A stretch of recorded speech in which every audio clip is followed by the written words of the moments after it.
So I was making a 3-layered heart-shaped cake, and I only had one heart-shaped pan of this size, and so I decided to use a square pan to get my other sizes for the other layers.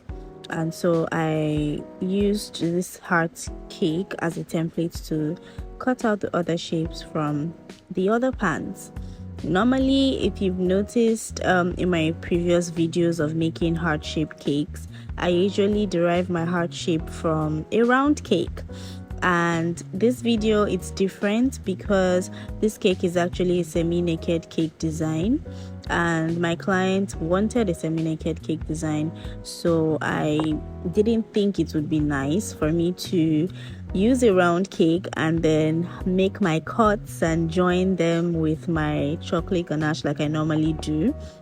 I didn't think that was going to be appealing, and so it needed to be something smooth and something originally, in the shape of a heart. And so here I have my vanilla cake and my red velvet cake, very moist, very soft and fluffy. Here I just cut out the red velvet cake, and I'm going to be repeating the same thing for the chocolate cake. So my client ordered for a size 6 heart-shaped chocolate, red velvet and vanilla cake in a semi-naked cake design. Okay, and so here I'm just about to repeat the same process basically with my chocolate cake.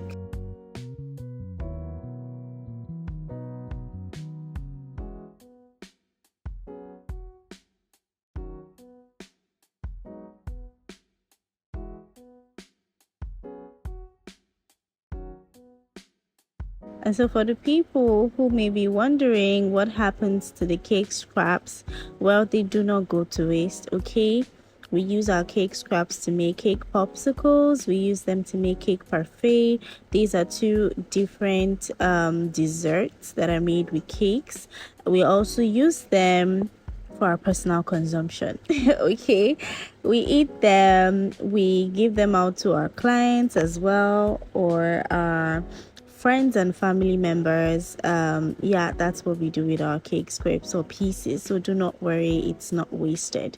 So now that we are done, I'm just stacking my cakes to kind of align before making my cuts in the center. So my clients really specifically wanted a hollow heart cake design, okay, with a hollow heart shape right in the middle. So I was just arranging my cakes here to ensure that it's perfectly aligned before making my cut of the hollow heart shape.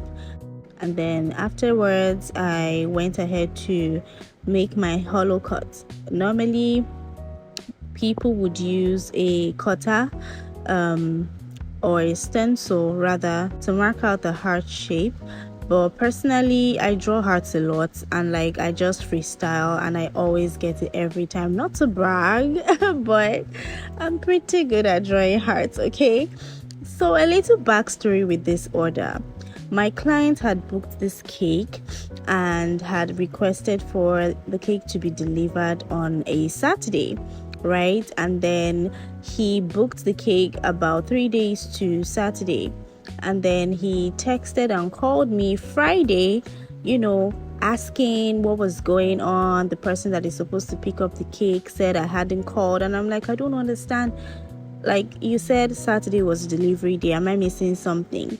And then he starts apologizing and explaining how that the day had been changed from Saturday to Friday, and so they needed the cake that same day. The saving grace I had, however, was that I woke up quite early that Friday and I decorated and I baked the cakes. So the cakes were already out of the oven at the time he had called me, and they were cooling, and so I had to work really quickly with the decorations and other things to ensure that the cake meets up with the delivery time. I had told him definitely I can't deliver this cake right now, it has to be somewhat later in the evening, and he really didn't mind. He didn't just want it to exceed 5 p.m. And so Here I'm really struggling to get the cutout because I didn't have the time to chill my cake. Ideally, when you are working with cakes and you want to have like a nice sharp cutout shape, it is advised that you refrigerate your cakes for a bit, okay, so they become solid and easier to handle. That way your cut is clean, there will be no errors whatsoever. But I had to struggle with that because of the time constraints that I was working with. And here my chocolate cake is fine, and so I'm just going to repeat the same process with my red velvet and vanilla cake. This thing was really stressful. Sometimes customers can do some things that would really stress you as a business owner, but at the end of the day, you cannot but love them and come through for them. Okay, I remember I had told this particular client, who was a first-time client actually, and I told him and assured him that I never forget, neither do I disappoint. And so I had to come through for him regardless of the time constraint and the sudden changes. Okay, not because of what I had said, but I mean, it's making someone's day, and that's what we do. We make celebration cakes and treats to help celebrate your loved ones and brighten their day. We add sweetness and flavors to their day. And so what better way to do that than to actually come through regardless of the time constraints and the sudden changes to the order. Unfortunately, my hollow heart shapes weren't so perfect, but hey, it worked, and so I just went with it. Okay, I repeated the same thing for my vanilla cake as well, and now I'm going in with my buttercream. So this particular design, like I mentioned earlier, is a semi-naked cake design. Semi-naked cakes come in different themes, different concepts and designs as well. This is just one of them, which you would pipe your buttercream in between the layers of the cake to give this beautiful design once you stack and assemble all the cakes. And then once I'm done, I'm going to add my red velvet cake on top of this and repeat the same process till I frost the entire cake. Again, if you are repeating this design, I highly recommend that you chill your cakes, okay, to be able to handle them much more easily, because it's a struggle, especially if you're doing this in a bigger size. You really need to chill the cake because the cake could break and your beautiful heart shape could just be destroyed by the cake breaking. Here I'm soaking my cake with simple syrup, which is just equal parts of white granulated sugar and water, simmered on your cooking gas in your cooking pot, of course, for a few minutes till the sugar is dissolved. You wait till your syrup is cooled and then you soak your cake with that. This adds to the moisture of the cake. Normally, I do not use syrup for my cakes because they're always moist and perfect. But this particular rushed order, and the fact that it was a semi-naked cake which was going to be exposed and prone to dry air, I decided to use the syrup to ensure that it retains the moisture no matter how exposed the cake might be. This is totally optional, but it's just advisable to avoid the cake from drying out completely, okay?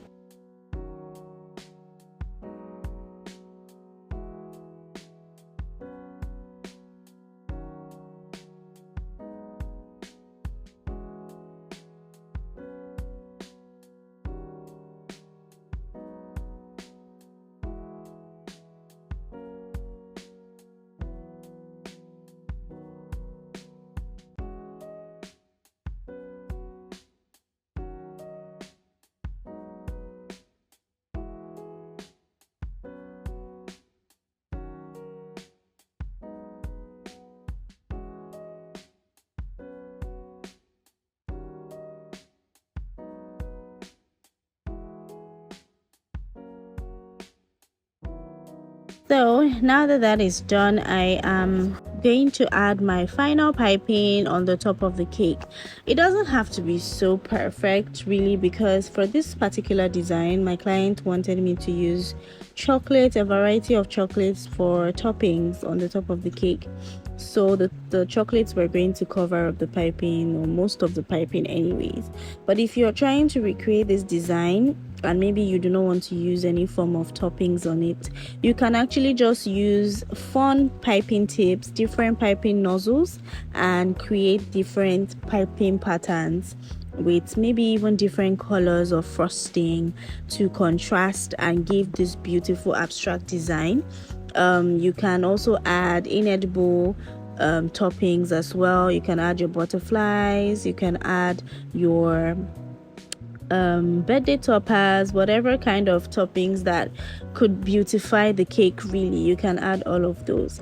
And so here I'm just going in with my chocolate variety and trying to just arrange them, basically freestyling. I didn't have any arrangement in mind.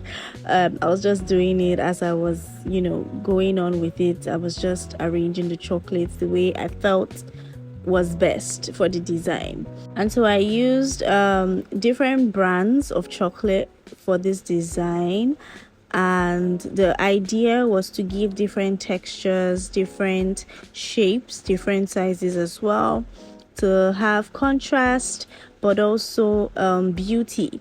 Whenever I'm using toppings on cakes, I like to be creative with the contrast, the textures. It adds beauty to the cake. You do not want it to look clumsy and plain and boring. Okay, you want to see different textures and colors, and basically what you would see if you were piping buttercream on the top of the cake.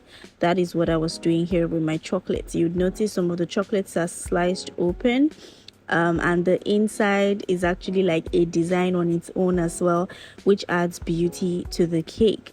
And then I use different shades of brown for the chocolates. I also used some chocolate that had some sort of toppings on them, and then white chocolates as well. I decided to add some edible gold leaf just for contrast, because I don't like boring things. Okay, I like me a little bit of pop, a little bit of pizzazz. And so the edible gold leaf just did it for me. Not too much, not too little.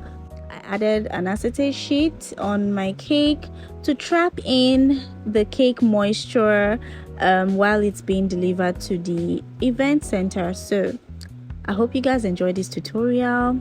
Try this out, share this video to your loved ones, and don't forget to subscribe to my channel. Thank you so much for watching my video. See you in my next video. Bye for now.